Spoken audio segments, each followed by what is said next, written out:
Thank you, Mr. President. I rise today to talk a little bit about SB 251, which has hit the floor today from the Education Committee, 451, hit the floor today from the Education Committee and has been referred to the Committee of the whole Senate.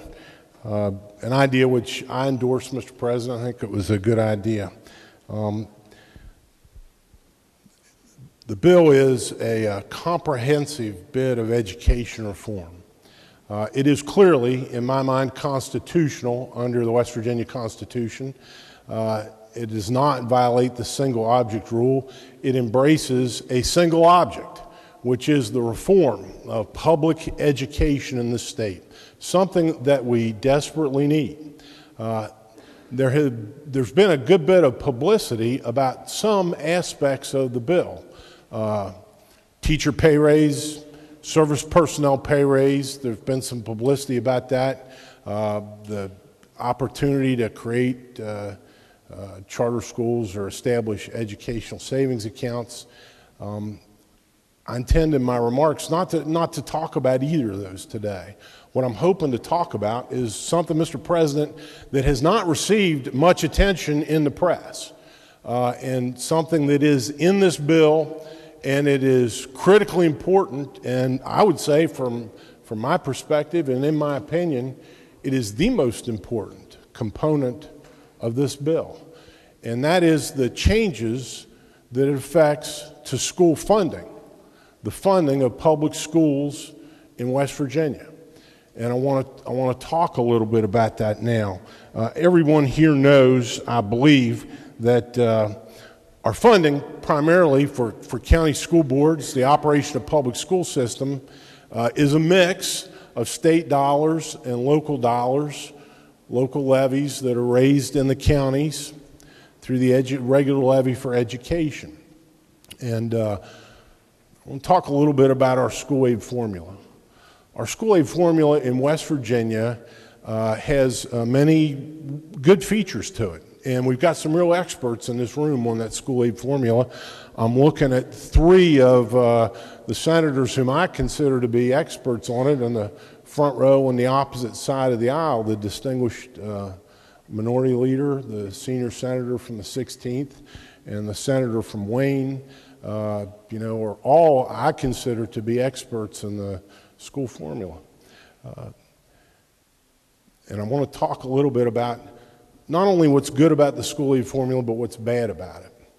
The idea behind the school aid formula is, and it's driven primarily by enrollment in the big steps anyway, but the idea is to make sure that every single county in the state of West Virginia, with a combination of state dollars and local tax dollars, has enough money, enough funding to meet the constitutional, thorough, and efficient education requirement, that it has the minimum, at least, necessary to run a public education system within that county.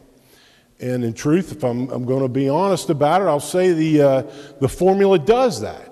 It does do that, and it's driven by enrollment. There are adjustments in the formula for different things, but it funds so many educators per 1,000 students, so many service personnel per 1,000 students. There are other components or steps of the formula, but if I passed out some forms, I hope there's one on everybody's desk, but it's a 3-page thing, and it's got my name on the front page. If you look at page 1, I'll tell you that this came to us, at least those of us who serve on the Education Committee, as part of a packet that the Department of Ed distributed this year, and it shows, based on current law, what the expectations are for the funding for the last steps of the formula. And so if you look there each county's listed down the left side, Barber through Wyoming in alphabetical order, and then step 8, in the next column, total basic program allowance. And there's a code reference there. Total basic program allowance. So that really is what the formula produces. In other words, it's the number that the school aid formula says is the amount necessary to run the education system in each county. And then the formula works. Once it produces that number, you look at the bottom for the whole state, the total's $1.6 billion. $1.6 billion, Mr. President. And then the way the formula allocates money from the state is, if you look at the next step, the next column, step 9, local share. And there's a code section reference there. And this is a subtraction step. And it says we're going to subtract from the number in the first column, column 8, the amount that's raised as local levy in each county. And the difference between the two is step 10 in the right column. And if you see the right column where it says step 10, it says basic state aid allowance for county boards. And that number is $1.123 billion. At least it's expected to be based on current law for the budget we're trying to construct this year. So what was interesting to me, well, there are a couple things that are interesting to me, but bottom line is that's the formula. You find out how much each county needs to run its school system, you subtract what they raise locally, and then the state provides the difference. That's sort of the way it goes. And I'll go back to what I said in the beginning. It works to provide the minimum basic sum to make sure each county has the minimum basic amount to run its school system, thorough and efficient system of education. There are problems, and it's not perfect. And let me tell you something our school aid formula does not do. It's not very good at. It's not very good at allowing any county to rise above the minimum basic. I would contend that our system right now holds, Mr. President, holds every county to the basic minimum. That's the problem I have with the school aid formula, the way it is. It's not that it fails to make sure every county has the basic minimum. It does that. But what it does is it really prevents, in many ways, counties from going beyond it. And we need to go beyond it. Our kids, our children, are worth going beyond basic minimum, aren't they? I believe they are. And I believe the members of this body believe they are. They're worth it. You know, what we have under current law, under the current system, what we've got, Mr. President, the only mechanism really for a county, a school district to go beyond the basic minimum is for the county to adopt an excess levy. It's permitted under the Constitution, under the Better Schools Amendment from the 1950s. But that's it. In terms of the basic formula, and look, we know, in every county of the state, there are problems, sometimes unique problems, for which the counties need more money, more resources, and they're not the same in all 55 counties. There are counties that suffer in our part of the state from tremendous competition for teachers. During the meeting of the Education Committee the other night, Friday night, I heard something from the Senator of Greenbrier that blew my mind, and I've been thinking about it ever since. He said, and I'm hoping I'm quoting him correctly, and if I'm not, he'll stand up and say it's wrong, but he said, I think, that the number of miles that are driven by buses in Greenbrier County every day is equal to a trip from the East Coast to the West Coast and halfway back. He's nodding, so I got it pretty close. And if you think about that, okay, the little county where I live doesn't deal with that. You know, but we have some enormous counties. I don't know what the mileage is in Randolph County, but it's as big as Greenbrier. But think about that. So our school aid formula, as it is, does provide the bare minimum to everybody, but nothing beyond that, in my opinion. Senate Bill 451 makes some really important changes to our funding formula. And I haven't heard anybody talk about it. There are lots of newspaper articles about charter schools. That's what everybody wants to talk about. But I think this is really the most important part of the bill. And so I want to talk about a couple of ways that this bill will change the formula, the school aid formula in West Virginia, for the better, for the positive. The bill provides, among other things, that every county will be funded at a level of 1,400 students. All right? So let me just tell you what that means. Right now, there are 11 counties in West Virginia that have fewer than 1,400 students. Calhoun County, I'm given the non-adjusted enrollment numbers for the 2018-19 year. Calhoun County has 961 students. Doddridge County has 1,113 students. Gilmer County has 809 students. Pendleton County, 928 students. Pleasance County, 1,100 students. Pocahontas County, 1,003 students. Ritchie County, 1,347 rounded up students. Tucker County, 1,006 students. Tyler County, 1,256 students. Webster County, 1,311 students. Wirt County, 1,008 students. This bill will do, and I think it's fair, Mr. President, because you know what it does? It recognizes that if you're going to run a school system, there's a certain fixed cost.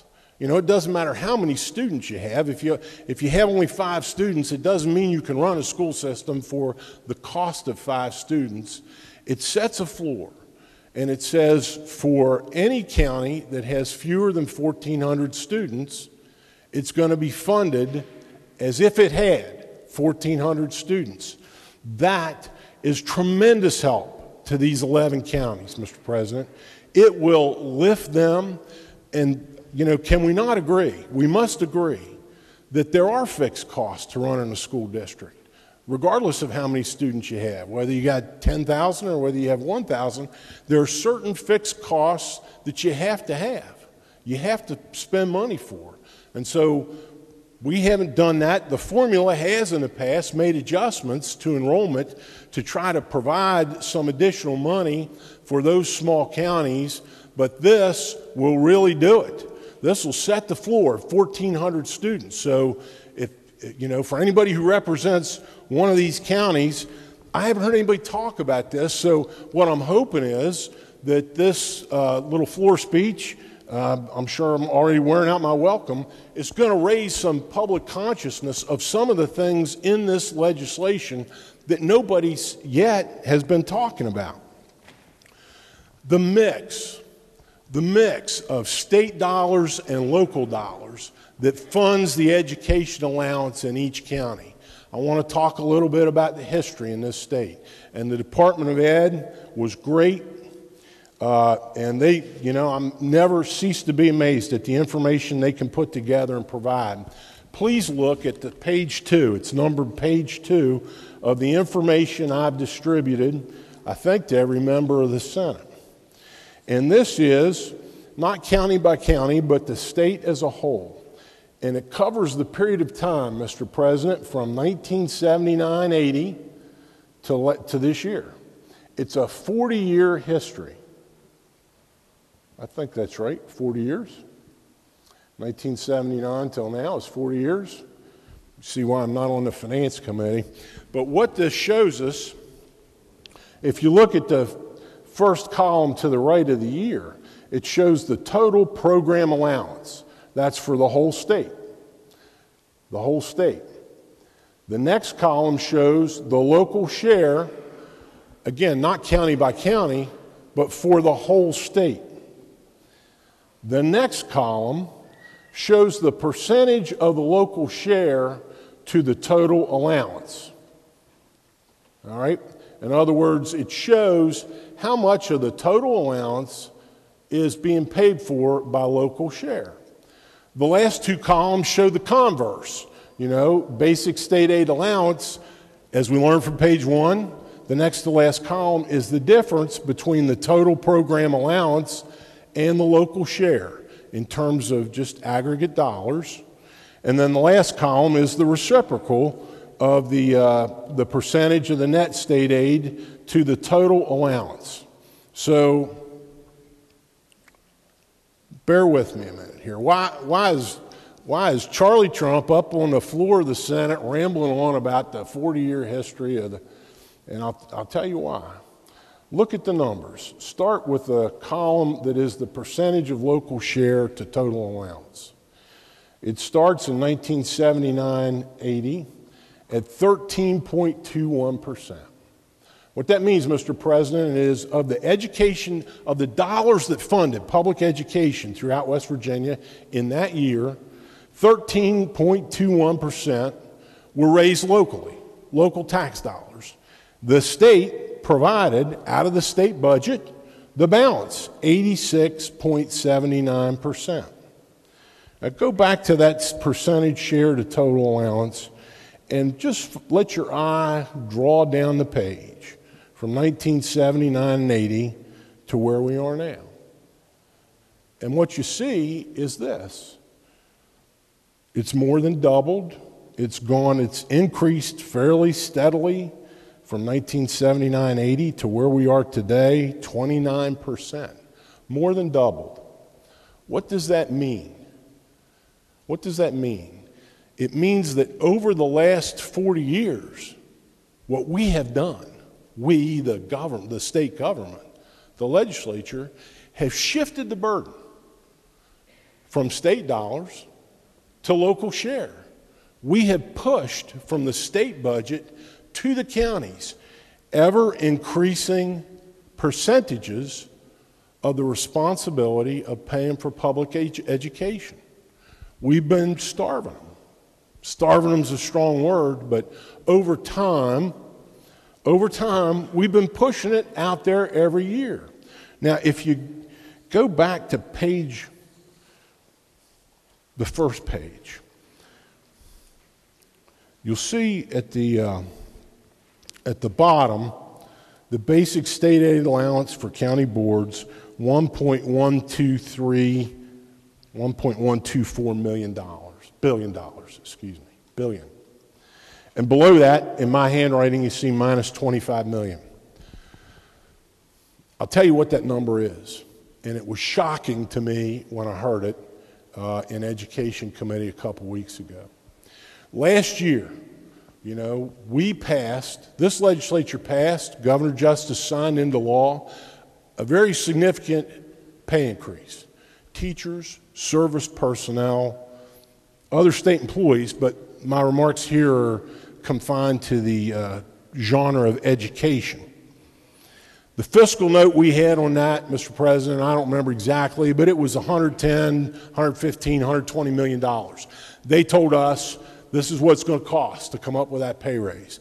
And we struggled to, we wanted to make sure we had the money there. Ultimately, we did.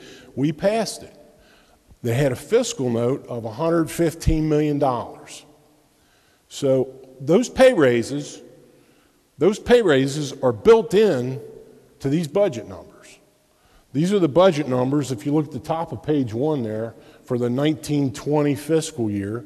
It includes all the pay raises that the legislature passed last year for teachers, service personnel. So when we were in education the first week and we had our presentation by Amy Willard, the Department of Ed, who walked us through the formula and how it works. At the end of it, she's like, well, we're going to come up with $1.124 billion of general revenue to fund the basic program this year. And so the question was asked of her, how does that compare with our number last year? Because we puffed our chests out and we said, We spent we dug in, we found $115 million, gave everybody a 5% pay raise, which they need. So how much more are we spending this year than last year? Is it really $115 million?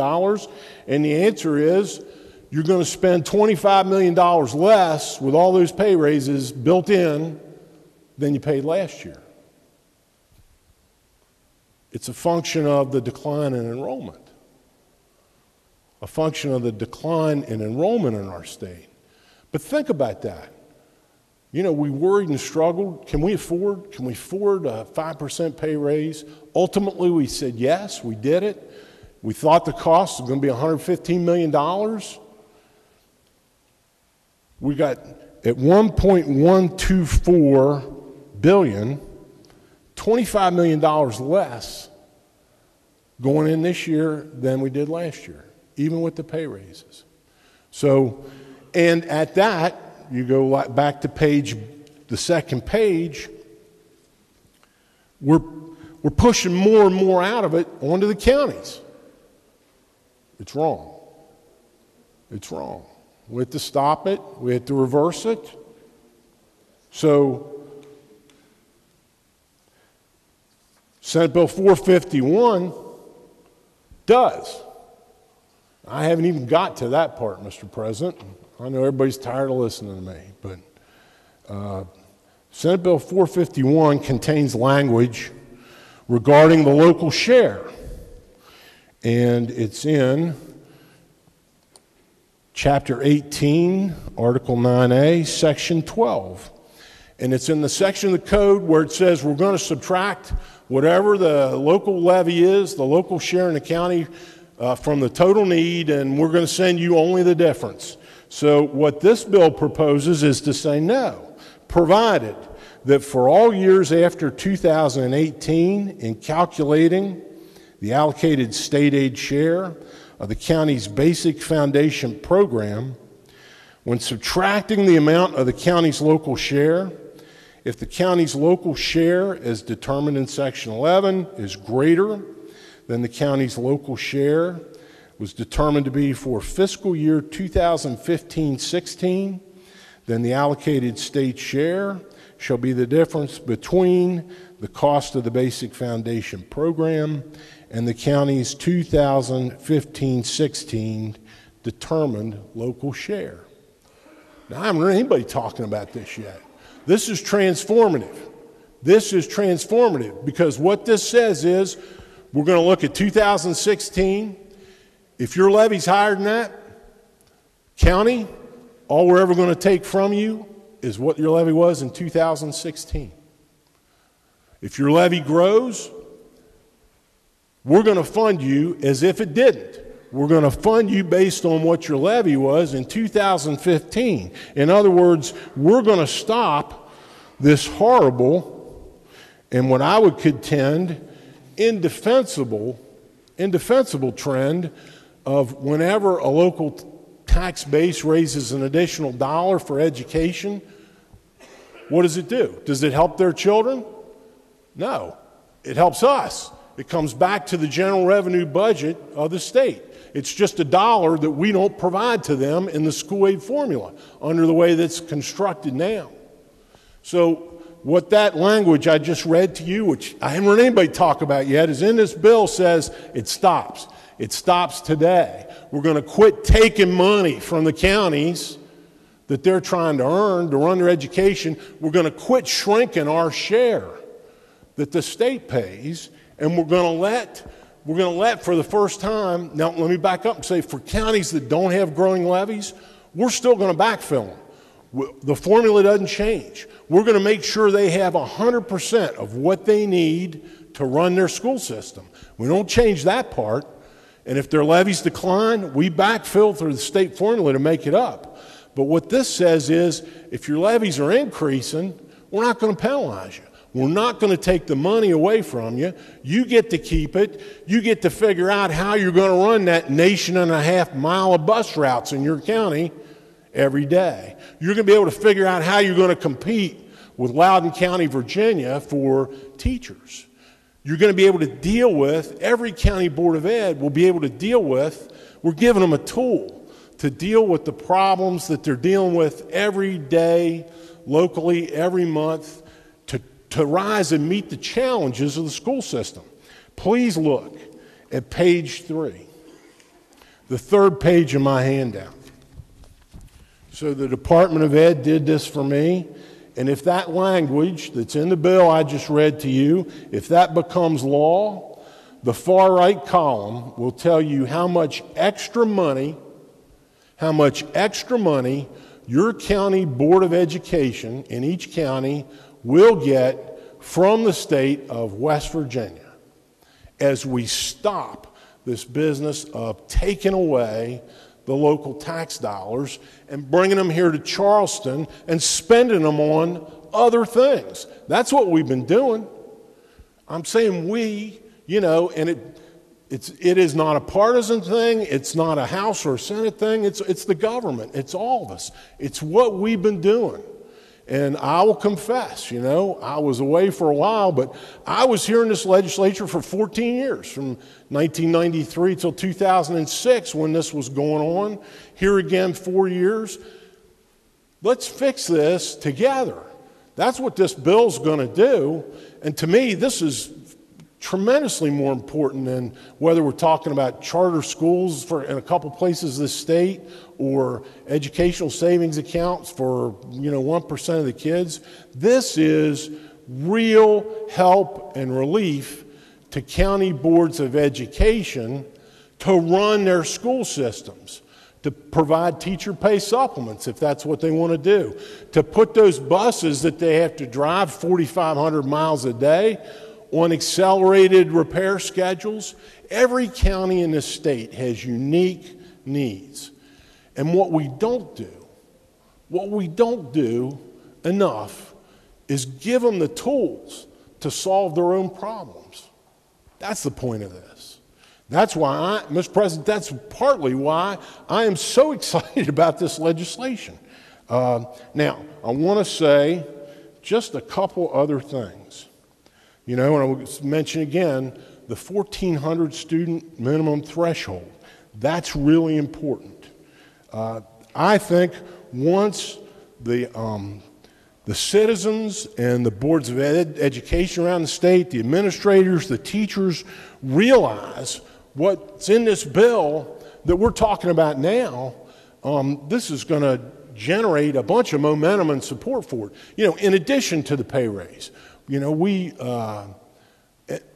to raise pay. We just do. We're not competitive. We should be competitive. But even if we get competitive, we're not going to stay competitive as long as we run a school aid formula that robs every county of every extra dollar they raise locally into perpetuity in the future. Let me tell you just another couple numbers.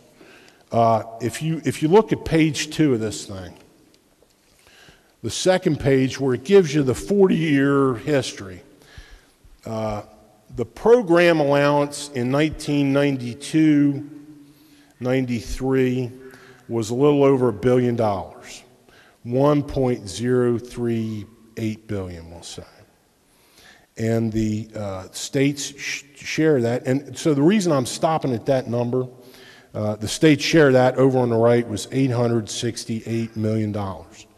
So that's a number that means something to me because that was my first year in the House of Delegates. And so I will tell the members here, my fellow senators, the budget for the state of West Virginia, the whole general revenue budget that year was $2.1 billion. That's what we had, a general revenue budget of $2.1 billion. And what we did with $868 million of it was fund public education, fund the school aid formula. Now, what, $4.5 billion? Is that what we are? I'm looking to the finance chair to give me the number on the top line number on the governor's revenue estimate this year, but we're at $4.5 billion, and followed out to the right, the basic state aid is 1.1. What are we doing? We're not funding education as we should be. Let's let's just say, you know, we've allowed money to be spent on lots of other things, Mr. President, but I submit there's nothing that's more important than public education. You name it, I won't agree. I don't care, you know, you say the Medicaid program, no. Public education is more important. You look at the growth in dollars over that period of time in the Medicaid program, it's unbelievable. It's in inverse relationship to what we've done with public education. We have let it slide. I say, Mr. President, let's stop. It's time to turn this around and stop taking dollars from counties and using them for other purposes here in Charleston. It's time, and this is a commitment. If this becomes law, what's in this bill now, it'll mean in out years, the legislature is going to have to step up to the plate. We're going to have to, we fix that at 2015-16 going forward, and I'm ready to do it. It's going to force us to direct money into public education, which we need to do, and over 40 years, we have let erode. So, Mr. President, I'll close because I know I've worn out my welcome. But I did want to highlight this feature, these features of this legislation that honestly I haven't heard anybody talking about. And I hope the press picks up on this, looks at this, and it starts a statewide conversation about what should we be doing to properly fund public education. Thank you, Mr. President.